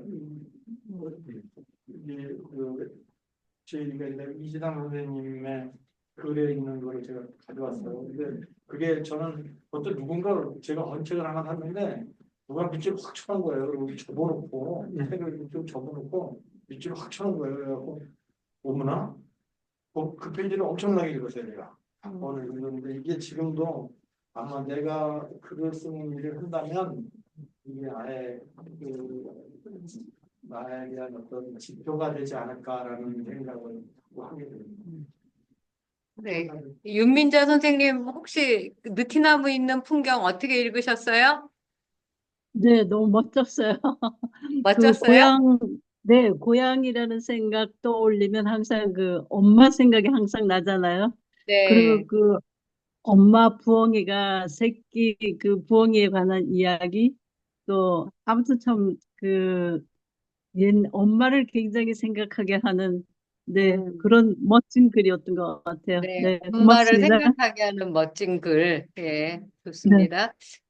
지금 아예 그러면 저것도, 저기 뭐야, 그 헌책 예찬도 짧으니까 한번 같이 읽어 보실게요. 예, 네.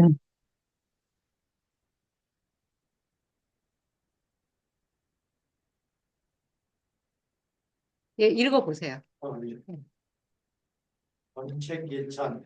나는 요즘 책과하는 계기에 흠뻑 빠져있다. 요즘 나는 경남문화원에서 정준원 교수님께 글짓기 공부를 배우고 있어 평소답지 않게 이 책 저 책을 접해볼 기회가 많아지고 책을 구하거나 도서관에 가서 찾아보아야 하는 일도 생겼다. 얼마 전 미시상의 여행작가 수업이라는 책을 읽어야 하는 일이 있어 교수님께 먼저 책을 빌려 읽기 시작했으나 이런 책은 지니고 싶다라는 생각이 들어 번책을 하나 구매했다. 나는 번책을 만나면 도표지에 남긴 글이나 책상 집중에 적은 메모를 참 좋아한다. 어쩌다 살상도 적어놓은 페이지를 만나면 몇 번이고 반복해서 읽으면 내가 놓치고 지나가는 20대 시험들을 확인하고 또 확인해본다. 그런데 새로 산 번책은 처음보다 책장을 넘기는데 104페이지 6장 여행기에서 글의 세계 여행기에서 좋은 글이라 를 살짝 접어놓은 것이 아닌가. 대부 페이지 중간쯤에는 매끄럽고 문학적이고 현학적인 글도 나름대로 매력이 있지만 솔직하지 않은 태도로 머리 굴려가며 쓰는 글은 홍수를 뿌린 종이 장미를 뜬다라는 문장의 연필로 밑줄을 그어놓기도 했다. 헉, 나는 너무나도 멋진 글귀를 찾은 것이다. 아니 누군가 이 길을 먼저 다녀간 동료가 선물한 것이다. 세상 누군가 넘겼던 책장을 내가 넘길 때 만나는 동료애가 좋고 무심하게 흘리고 눕고 지나간 책갈피가 소중하고 누군가 오래전에 나보다 먼저 이 길을 지나간 동료의 매너가 백척간돼서 진일보해야 하는 나에게 등대가 되고 이정표가 되어줄 것을 믿는다. 그래서일까 나는 책책보다 손때묻은 방식을 정말 좋다. 네. 이거 아주 굉장히 좋아요. 네. 우리 아주 매끄러운 샷을 아주 잘 쓰시네요. 이렇게 가지고 그건 이게 아니야. 글이 진실해서 그만큼 읽는 독자가 가슴에 닿는 거예요.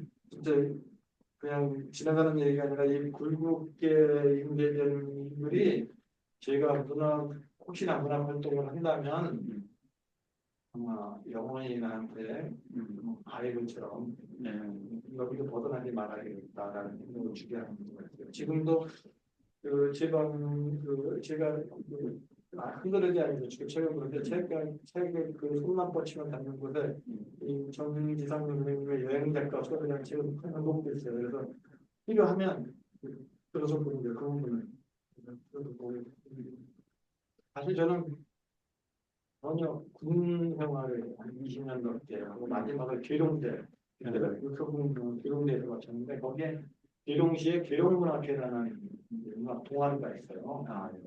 거기 문학 동아리 활동 한 2년 하다가 군인은 국가에서 명하면 떠나야 되는 분위기라서 거기 계룡대를 지나 떠나면서 이제 동아리로 꾸렸는데 그때 거기에 있는 국민들도 선배들한테 이제 조금 글 쓰는 걸 조금 배웠죠. 말을 좀 듣는 거죠.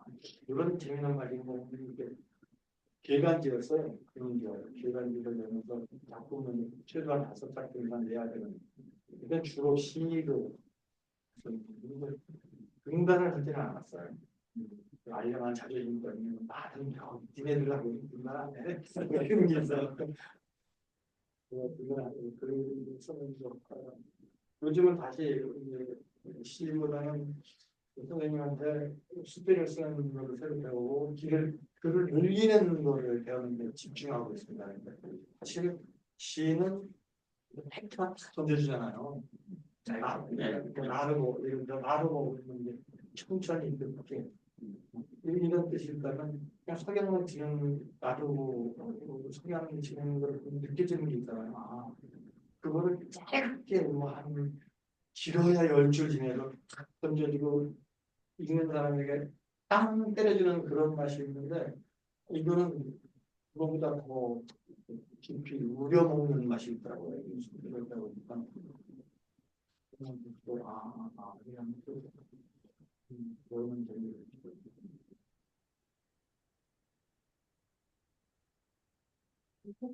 다른 부분 또 하면 아직 이 책을 안 읽었는데 저는 그 책은 안 읽었는데 새 책을 사면 정말 깨끗이 보는 거로만 했었는데 이번에 이제 정진원 교수님의 책을 읽으면서는 밑줄을 저도 그었어요. 아, 이분 좋다. 나중에 찾아보려면 찾아볼 수도 없고 생각도 안 나고 그래서 요즘은 저도 이렇게 연필로 밑줄을 거놔요. 제 마음대로. 제가 보고 말 건데 누구한테 보여줄 것도 아닌데 거놓으면 어때? 하고. 네, 그래서 그런 좀 습관이 저도 지금 요즘에 하고 있고 그래서 이런 부분들 공감하고 또 느티나무가 있는 고향 풍경에서는 이 가정의 달인 부모님 산소 저도 어머니를 이제 보낸 지가 한 15년 넘었는데도 네, 잊고 살다가 또 이제 어머니 산소를 한번 가야 되겠다 이달에는 하고 저도 생각을 하고 있었어요. 아니, 부모 옆에 있는 분이 어머니 아니세요? 아니, 지난번에 하시는 대답을 안 하셔가지고. 저도 그렇게 오해를 했었거든요. 저기 이제 그러니까 제가 아는 스님의 모친이신데 네. 같이 이제 제대로 다니셨고 이렇게 같이 가다 보면 이 보살님께서 네. 이렇게 어른의 벽에 앉아 그냥 친구처럼 해주니까 네. 네, 친구 같기도 하고 또 때로는 뭐 언니 같기도 하고 때로는 부모님 같기도 하고 뭐 그런 인연으로 편하게 지내고 있어요. 종교에서는 도반이라고 하네요. 도반. 길을 같이 가는 달력. 네. 네. 그래서 그런 오해를 많이 받기도 하고 그렇게 물어보기도 하고 네, 이것도 참 아름다운 말이에요. 팁을 하나 드리자면요. 알라딘 메리토리 있잖아요. 알라딘이라는 어플을 깔면 그게 새 책도 거기서 구매하고 내가 갖고 있는 책도 팔 수가 있어요. 그 책이 많잖아요, 우리 뭐. 택시를 올라서 다 갖다 버렸어요. 근데 많이 그렇게 돈이 많지는 않은데 누군가에게 네. 꼭 줄 수가 있어요. 근데 그것도 제가 받아보니까 청라색스런 깨끗한 책이 좋은 게 아니라 저는 넘겼더니 막 줄쳐놓고 뭐 낙서인지 메모인지 모를 정도 해놓은 게 있는데 그게 더 좋더라고요. 그래서 나도 누군가에게 그런 역할을 했으면 하는 생각이 있어요. 저도 마찬가지로 저는 형광펜을 주고 한번펜으로 지금 근데 잘 그렇게 해놓으면 네. 책의 가치는 떨어져요. 언제 네. 보통 500원이에요. 한 권에 500원씩. 여기도 지금 줄을 거놨어요. 그래서 연필로 밑줄을 그리는다. 여기는 또 부모님 산소를 다녀가지고 말에 이제 책을 살 때 500원, 택배비가 3,000원이면 4,000원. 택배가 비싸구나. 많이 한꺼번에 사야 되겠네요. 근데 그렇게 안 하더라고요. 어. 한 번에 2권을 주문해도 따로따로 아, 와요. 그래요? 그래서 그렇구나. 그러니 내가 건책을 팔면 얼마나 받겠어요? 한 200원쯤 받을 거잖아요. 이거 한 장을 문방구에서 출력을 하는데 200원 받아요. 아, 문방구에서. 그래요? 네, 그러면 이거 한 장 출력하는 거나 건책 하나 파는 거나 똑같다는 얘기죠. 그래서 좀 하여튼 근데 하여튼 버리는 것보다 나은 것 같아요. 버리는 것보다 낫고 또 내가 읽었던 기억들을 누구에게 전해주는 거 같다. 아까 그 소리 알라딘 중고 판매하는 거. 알라딘을 찾으면 이렇게 알라딘 램프가 나와요. 네. 그거 이렇게 까시면 돼요. 얼더는 괜찮아. 그러니까 그것도 좋죠. 더 좋은 건 SLX 택배인가에 있어서 오늘 저녁에 책 읽다가 떠오르는 또 속에 책이 있어서 이걸 관련 근거를 딱 담았잖아요. 그러면 예를 들어서 정진원 교수라고 원체 기차인데 밑에 쓴 달아놨어. 정진원 교수가 누구지? 이걸 찾아봤단 말이에요. 근데 이건 책이 있어. 이거 읽어보고 싶어. 석고성대를. 그러면 주문을 하면은요. 내일 아침 7시 전에 와. 거의 바로 한글이네. 그게 나는 쿠팡에 질문하는 거예요? 네. 예? 아니 쿠팡 아니 쿠팡은 더 나. 한국도 일찍 쿠팡은 한 3일 네. 걸리는데 얘는 책은 SLX는 택배를 쓰는데 7시 전에 갖다 주더라고요. 아침에 운동을 나기 전에 문을 열면 와서 책이 있어요. 굉장히 기분 좋으시겠네요. 기분 좋고 내가 책을 필요로 했던 느낌이 사라지기 전에 책이 와 있으니까 그 바로 뜯어서 꺼내거든요. TV거든요. 이옥자 선생님은 어떻게 되셨어요? 느티나무가 있었나요, 고향에? 그런 나무는 한 번은 없었어요. 그럼 고향 그러면 뭐가 제일 먼저 떠오르세요?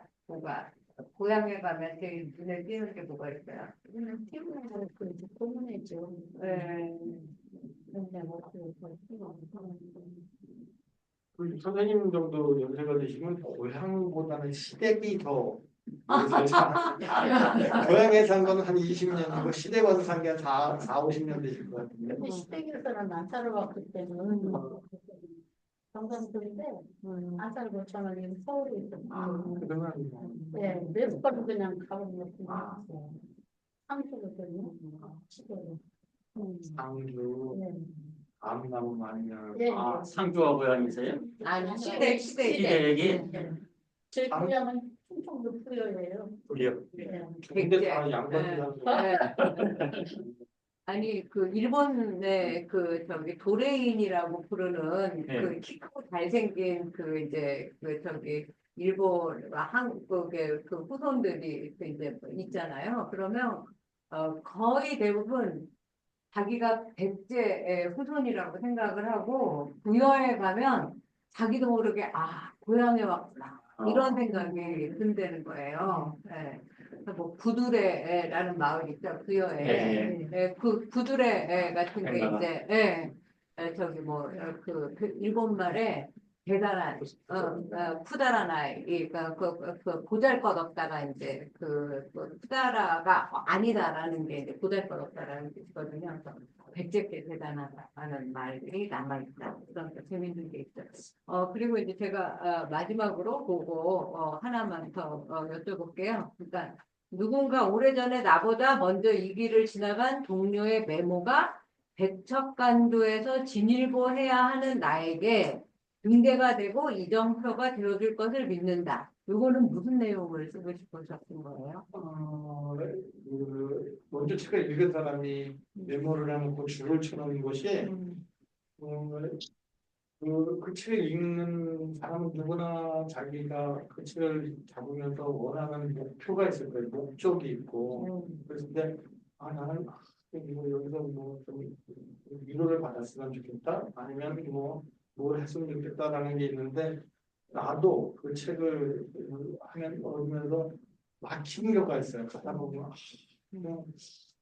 뭐지? 정말 글을 쓸 때도 그렇고 지난번에 선생님이 숙제를 내준 어렸을 때의 기억에 대한 글은 도저히 못 쓰겠어요. 왜? 서울에서의 기억은 있는데 그래서 소화하셔야 되는 거야 저는. 서울에서 번쩍번쩍 휘황찬란한 네온 사인이 버스를 타고 가는 기억 남산에 올라가서 보는 기억이 다 있는데 그래서 그게 나한테 뭘 줬지?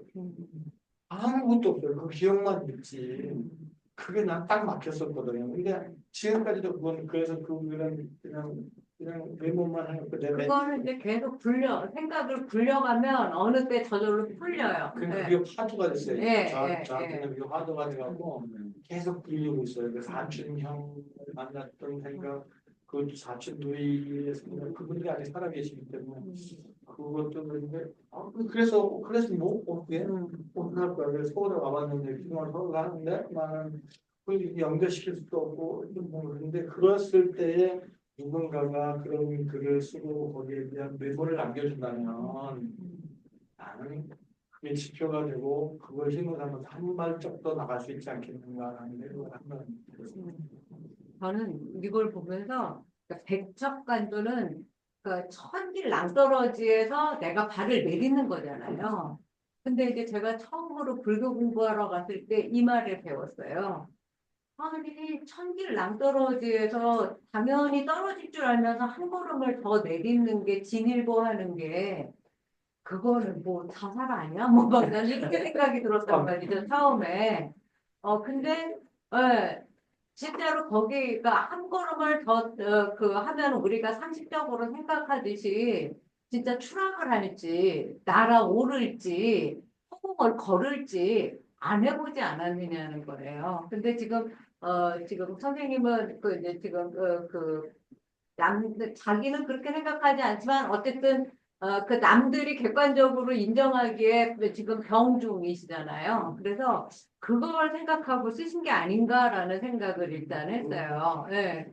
그런 것도 다 헷갈려져. 그래서 그거를 조금 더 이제 길게 늘려서 그런 생각도 이제 그 풀어 나가시면 좋을 것 같다는 생각이 들었고, 아까도 얘기했듯이 나를 살리는 건 문자. 그래서 기록을 매일매일, 그러니까 지금 선생님은 나는 굉장히 이제 잘 저기 뭐야, 건강 관리랑 이제 저기 뭐야, 병 관리를 잘 하셔가지고, 반드시 이제 나으실 거라고 생각이 들어요. 그러면, 나는 이렇게 병을 고쳤다라고, 책을 쓸 수 있잖아요. 그때 매일매일 내가 어떻게 했더라? 생각이 안 나네. 이거보다는 오늘은 약간 이제 호전이 돼서 금방 희망이 생겼다. 어느 날은 또 일어났더니 저도 이제 그런 병을 이제 알아봤기 때문에 거의 1년 동안 저는 그냥 잠만 잤거든요. 겨울잠 자는 그 동물처럼. 그리고 사람들이 만나자 그러면 지금은 괜찮은데 내일은 내가 어떨지 몰라서 아무 약속을 할 수가 없는 이제 그런 이제 1년이라는 시간을 보냈거든요. 그래서 그 매일매일 글을 이제 뭐라고 할까 병상일지라고 하기보다는 내 건강을 이제 회복하는 일지로 생각을 해서 어느 날은 희망적이었다, 어느 날은 좀 절망적이었다, 어느 날은 이제 그 반반이었다, 반신반의했다, 이런 것들을 써 주시면, 이제 앞서거니 뒤서거니 우리 다 생로병사의 과정을 겪어서 언젠가는 떠날 거잖아요. 그 사람들한테 정말 진짜 피가 되고 살이 되는 그런 밑줄 긋고 싶은 삶이 그대로 다 내 진짜 뭐라고 할까 피와 살이 들어있는 글이 되지 않을까라는 생각이 들었습니다. 그래서 저는 사실 뭐 논문 쓰는 거, 뭐 이제 대학생들 글쓰기 이런 거를 수십 년 해와서 여러분들의 글을 내가 다시 이제 고쳐가지고 그냥 완성본으로 이렇게 해드리고 싶은 마음도 처음에 좀 있었어요. 근데 그러면 자기 걸음걸이와 보폭과 스피드대로 그게 발전이 안 될 것 같아서 가능하면 저는 질문을 많이 던지고 여러분들이 이제 자기의 발걸음의 속도대로 이제 글쓰기를 늘려가는 그런 거를 하셨으면 좋겠다는 마음이 듭니다. 네. 자, 오늘 너무 잘하셨죠? 박수 쳐주세요.